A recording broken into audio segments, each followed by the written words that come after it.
As a nutritionist, I'm always asked, what's the best diet? What diet should I follow next? What's the best diet for a runner? What should I eat if I'm a grandma?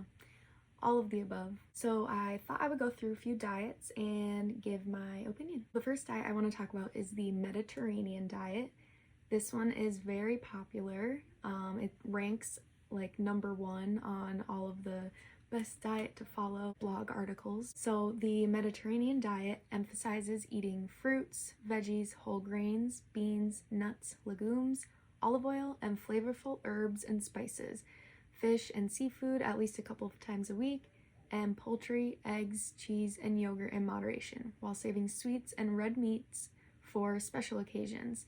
Top it off with a splash of wine. I really like that the Mediterranean diet emphasizes eating more whole foods and less processed foods, and I really like that it's not too overly restrictive. There's not any big rules, completely avoid this or completely cut out this. It's pretty balanced in terms of what it allows as a diet. I will say that the restriction of red meat and only saving it for special occasions is unnecessary. Red meat is some of the most nutrient-dense food on the planet. I do agree that we should be reducing the consumption and use of conventional red meat that comes from cows raised in nasty little barns, and they're shot up with steroids and antibiotics, and they're eating a diet that is not biologically compatible with the cows. And all of these things are why red meat gets a bad rap. Grass-fed, pasture-raised beef, however,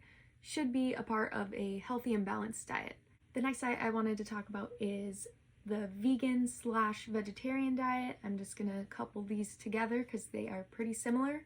So the description says that foods from plants are okay, but foods from animals are off limits, including common ingredients like meat, eggs, cheese, milk, and honey. So that is for vegan, and for vegetarian, they just cut out meat. They are typically allowed to eat eggs, dairy, and honey. So to start, I love the effort of sustainability and healthy eating and eating what's right for our bodies and for the planet. But unfortunately, the vegan/vegetarian diet kind of missed the point for both sustainability and health. I think it is awesome to push people towards more whole foods, more fruits, more vegetables, which is why the vegan/vegetarian diets are touted as being healthier than the standard American diet. Well, of course they're healthier than the standard American diet of McDonald's and Coca-Cola. But it's not the fact that they're cutting out all of these animal products that are making them healthier.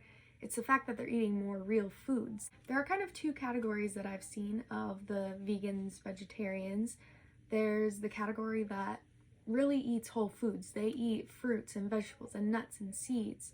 And then there's the other side that is vegan vegetarian. They're not eating meat, they're not eating the animal products, but they're still eating a lot of food products. Soy and seed oil burgers. Oreos are technically vegan, so vegans can eat Oreos. It's kind of missing the point for sustainability. Another point is that cutting meat out of your diet eliminates essential nutrients that you can only get from meats and not from plants, and that will lead to nutrient deficiencies, so potentially having to supplement. But I still can't imagine that being more sustainable when you have to have plastic pill bottles that were manufactured in a factory and they come from, processed, broken down nutrients, rather than just getting it from the source and eating the whole foods with the nutrients. The next diet I wanted to talk about is keto. This one has been super popular the past few years. The ketogenic diet is a high-fat, adequate protein, low-carbohydrate, mainstream dietary therapy that in medicine is used to mainly treat hard-to-control epilepsy in children.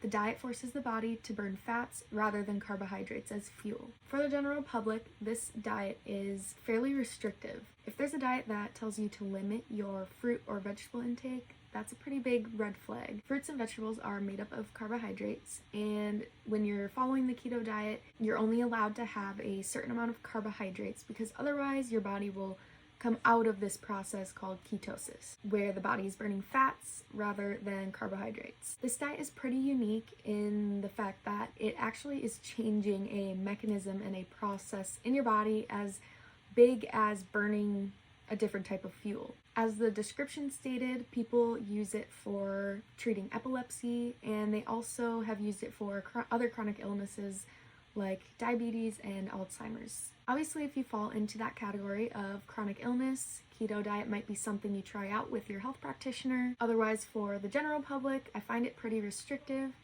and I also see the same kind of trend as I see with vegan vegetarian, where there's a lot of keto food products. So using artificial sweeteners and things like that to kind of compensate for that lack of sugar and carbohydrates. Another big red flag for me is diets that promote eating processed foods or packaged foods and still consider it healthier than just eating the real thing. The next diet is the portion control diet, or the 21-day fix.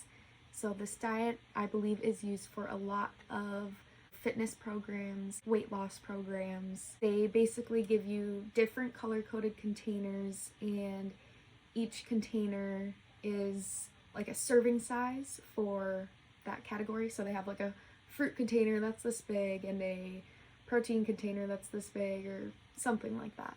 And depending on your size and your goals, they allow you to eat a certain number of those containers per day. I don't love this one. It's pretty restrictive. Again, with the, here's your portion size of fruit, or here's your portion size of vegetables. Unnecessary. It isn't very logical. You cannot really compare food based on volume because there are different calorie densities for each food.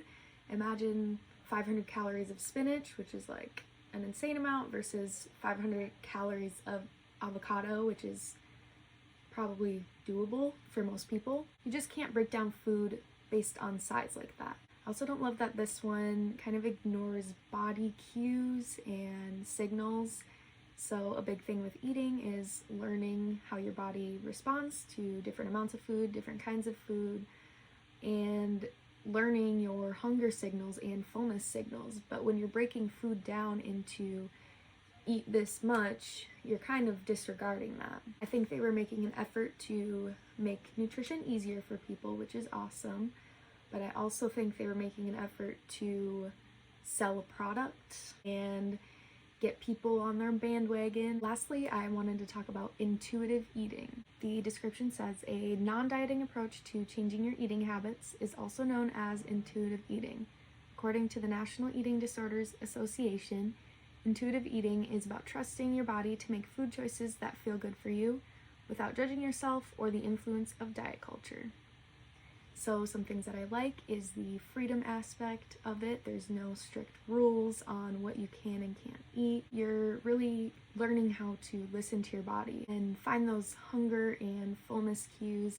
Something that I see as problematic is that most people are not ready for intuitive eating. Our hunger and fullness cues and cravings are so out of whack in this modern crazy world of nutrition. There are literal scientists that work for these food companies that test the science behind a certain crunch factor, the texture, the flavor, the salt, and try to get you to want more. We also have super highly processed foods that are not big in volume and not rich in nutrients, yet they are incredibly high in calories. And we have marketing all around us and fast food on every street corner. For most people, if you simply tell them, oh, just listen to what your body wants, and it's probably what your body needs, they will probably say, oh, kind of feels like I want a Big Mac today. Kind of feels like I want 3 ice creams today. This isn't your fault. Our intuition is totally skewed based on all of the marketing that is all around us at all times. So with that being said, intuitive eating is an awesome goal, and it's also a process of learning your body and learning when there's a emotional craving versus a physical craving and things like that. So overall, people see weight loss results from most of these diets because when they switch from their standard diet to one of these more restrictive diets, they typically are reducing their calorie intake. They might lose some initial weight. They think, oh, this diet, it works, it's awesome.